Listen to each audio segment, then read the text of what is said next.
Howdy folks, Matt here with Gulf Coast Fit, joined by the one and only Rachel, my hatchet, and Gus, not paying attention. We are about to run through a really fun and simple and effective, that's my favorite formula for success, lower body glute dominant ladder. And if you don't recall, a ladder is where you have two exercises, exercise A and B, with inverse relationships of volume. So let's say exercise A, as we switch back and forth, goes up in volume, and exercise B goes down in volume. So that inverse relationship allows you to keep working, chipping away at it, but also to prioritize which exercise you want to. And you want to be deliberate and strategic about which exercise you're prioritizing, which would be the exercise that goes down in volume. So as you accumulate more and more fatigue, hopefully you're all right. So as you accumulate more and more fatigue, you're doing less and less repetition and volume of whichever exercise is more complex or harder to keep doing with high quality. So let me show you the board right quick. There's Gus. Here's the board. Lower body ladder.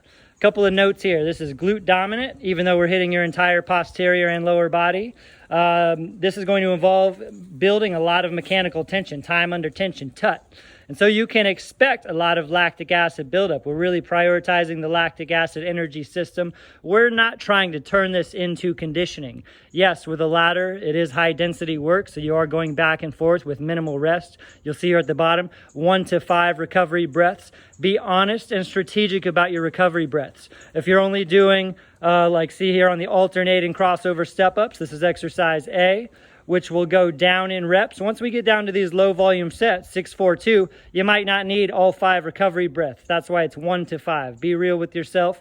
If you can tell that your performance is deteriorating, then give yourself 3, 4, 5 recovery breaths. If you can go right into it with high quality, then get right into it with 1 or 2 recovery breaths. Exercise B, which moves up in repetition, feet elevated, straight leg bridges. This is 100% about the hip extension, hammies, glutes, lower back. The reps go up on these because it's a very short range of motion, very high leverage, and you're able to handle this movement pattern under heavy fatigue. So another note at the end here, this is a great ladder to progress via adding intensity, meaning poundage. So you see here, load it up, increase the poundage, because we are trying to build the glutes. This is a hypertrophic ladder meant to build the booty. It's a booty building ladder, which means you need to add more weight, feel that lactic acid burn, enjoy it, drink it in while you can, and let's demo these. So the cross back alternating step up, you see Rachel's gonna step behind and down, and then she's gonna come up. One foot always remains on top of the bench, while one foot trails, crosses back behind. And what I really like, there's a lot of things I really like about crossback step-ups or crossback lunges, crossback anything, is that we're adding lateral movement in the frontal plane into what would be typically just a sagittal plane movement. So we're hitting the hip abductors, ankle, knee, hip stabilizers, hitting the outer sheath of your thigh here, and loading the outside. And this turns it more into a well-rounded glute exercise. Instead of just the glute maximus, we're hitting piriformis, glute medius, even TFL running along down the side here because we're loading sideways. So we're switching off with that and a straight leg or stiff leg hip extension movement pattern, which is a stiff leg bridge. So we're down in a supine position. And you see here that when she busts these out, it's not a super big range of motion, because with stiff legs, you can only go so far before you come up to, basically we want a line from the heel to the shoulder blades. And at the top of each hip thrust or each bridge, she's implementing a posterior pelvic tilt. So that way we get optimal or maximal glute contraction plus protecting the lower back. So that is a quick demo of both exercises. Like I said, this is appropriate to load up. Rachel has done many hip thrusts or bridges and many lunges with me. So we are going to go ahead and load her up. You can hold any type of weight, a dumbbell, a kettlebell, a barbell. Let's start. Let's see, we're going down in the alternating crossover step up. So that's our priority exercise. So we're going to start with that. 10 reps. Rachel's using a Bulgarian bag. She's going to drape it over her shoulders. And again, you can use any weight. Weight's weight. Just step up with it. Oh, look at this. There we go. And let's actually start on the ground on one side. Okay. So we know which side. I'll cross over the front with the left leg. That's a good starting position. And we're going 10 reps. This means 10 reps on each leg, so 20 step-ups total. So going over and back is 1 rep. She got about 20 pounds on her back. Notice how she's not just plopping down, she's controlling herself. Do me a favor and keep track of your reps. So you're at 2.5 right now. As always, a step up is a formidable core exercise. And in this case, when I say core exercise, it means that we're breathing diaphragmatically and we're bracing our midsection right when we step up. So when you apply pressure into the top foot, you're really flexing your abs like someone's about to punch you in the stomach. And you could say that this is a moving plank. You see how her torso from her tailbone all the way up to her head is neutral and rigid. So it's engaged, never sagging, never crumbling under that bag, never swaying side to side. So again, over and back is 1 rep, and we're going to 10 reps, which will equal 20 step-ups total. While she's finishing up those reps, we'll look back at the board here, and you'll see that the rep scheme is not uniform from A to B. We're going 10, 8, 6, 4, 2 on the alternating crossover step-ups, and 6, 8, 10, 12, 14, 5 rounds of each. 6, 8, 10, 12, 14 on the feet elevated straight leg bridges. That's because to build more time under tension, to accumulate more lactic acid, we need more volume on something like these bridges. It's not going to do us much good to do 2, 4, waste a set, so to speak, on 2 or 4 reps of the bridges. So we're bringing the volume. Bridges are a great high volume exercise if your goal is to accumulate lactic acid.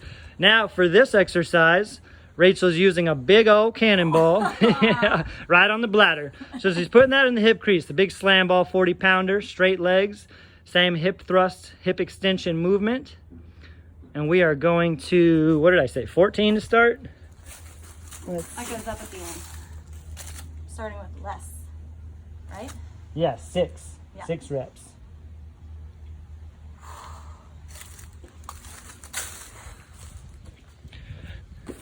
All right. Again, 1 to 5 recovery breaths. Rachel's in great shape, and she knows that after 6 hip thrusts, she doesn't need all 5 breaths. So maybe 1, 2, and then we're locked and loaded. Gus is impressed.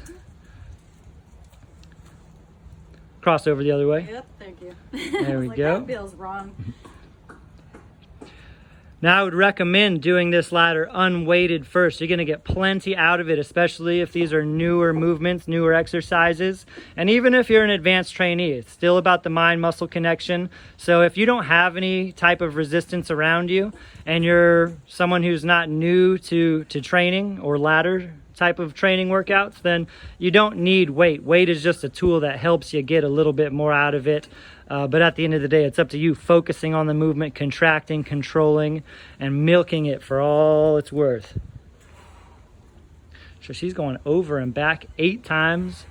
Again, this exercise we're going down because there is an element of stability. And once we become a little more fatigued, stability is one of the first physical attributes that will start to go. We want to keep this safe.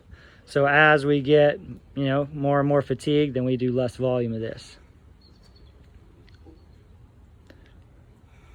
And see how Rachel's keeping her top foot flat, although she is putting pressure on the outside edge of her foot. That's good to apply most of the pressure on the outside edge of her foot. We like that because that's going to put some stress on the ankle, knee, and hip joints in a way that's not typical. Usually under normal circumstances, we walk straight up and down, but when we add a little stress from side to side, then that's a great way to strengthen, build structural integrity in our joints. Something that, again, start unweighted, because if your joints aren't used to taking that type of stress, then you might feel a little sore in the joints, which isn't a bad thing. You strengthen connective tissue, tendons, ligaments, even your fascia, similar to how muscles get stronger over time. But you want to be conservative in how you approach it. Think long term, and especially start out minimal. All right, that was 8 reps. She's got 1 to 5 breaths.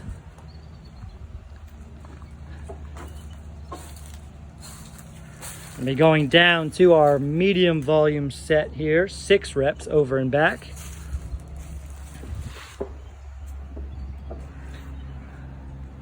Over and back 6 times, 12 step-ups total. And notice how, as she steps down and behind, her front shin tilts out to the side, angles outward. Now that might look or seem kind of scary when you're doing this for the first time or first few times. However, this is a part of the exercise that is a big benefit. Just like anything, if you do something out of control or you're getting ahead of yourself, you're lifting egotistically and going too heavy or too fast or what have you, then it is dangerous. Anything is dangerous if you're doing it incorrectly. But building structural integrity in our joints and our connective tissue is part of the benefit here. And as far as making this a booty building, glute centric ladder, the step back lateral motion helps to load the outside of her hips even more than a normal step up. All right, how many reps are we on here? 10. 10 reps. See if we can hone in on this posterior pelvic tilt. And you see how when she thrusts up, her lower back, her lumbar curve does not exacerbate, doesn't become super archy in the low back. It really just stays how it always is. And if you think about tucking your tailbone under and your belly button in, we should maintain a pretty normal lumbar curve, which helps to ensure that we're using our hamstrings and glutes for this movement. Your lower back does play a significant role here, but it's not the focal point. So we're making sure that we do everything we can to not overtax the lower back. Ooh, I hope you got a close-up on that spit that just came out of my mouth. I did it. Next time I'll zoom right into your mouth and nostrils. Again, you can load this superset up. A ladder is a superset, essentially, with any type of weight. Weight's weight. We just happen to have a Bulgarian bag, which is convenient to drape over your shoulders, and a big squishy cannonball, which is easy to get up and off your hips. You could use a barbell, a dumbbell, a kettlebell, a tire, a sandbag, a doggo, a baby. Maybe for the bridges, not the step-ups.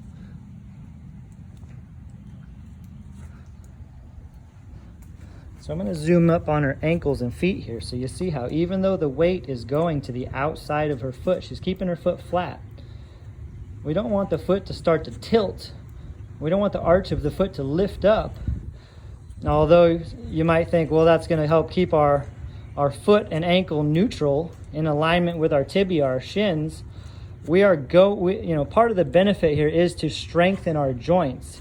And part of that is imposing a stress on it from an angle that you're not typically used to.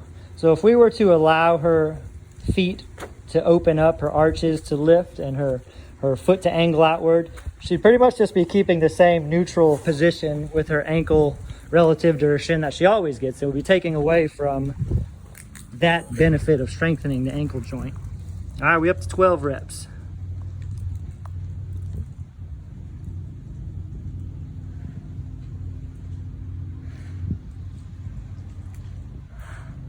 We'll watch her spit.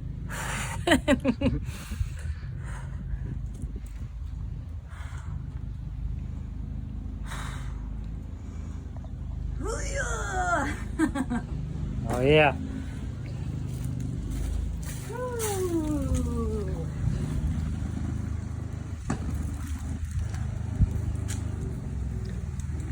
Now, part of the reason why this is a lower body, we've got 2 lower body exercises, is because the goal here is to accumulate more mechanical tension, have a high time under tension component here. And so when we're hitting glutes on glutes, hips on hips, then we've got more time under tension, which makes it conducive for building muscle. This is a muscle building lower body ladder. You can design and program ladders for all different reasons, for conditioning, for strength even, for power. In this case, it's to build muscle, which requires time under tension. And it requires that we don't allow this to become too metabolically demanding in nature. We don't want to be huffing and puffing our way through this to where we can't control, contract, and build on each rep. Yes, there is a little bit of fatigue that accumulates. We're always operating in multiple energy systems, but lactic acid energy system is what we're going for here. This is Rachel's final set of these straight leg hip extensions or straight leg bridges. We've got 14 reps. And once again, notice how she's controlling the eccentric phase on both of these exercises. She doesn't just free fall back down, plopping into the ground. She pushes up, contracts, and then controls.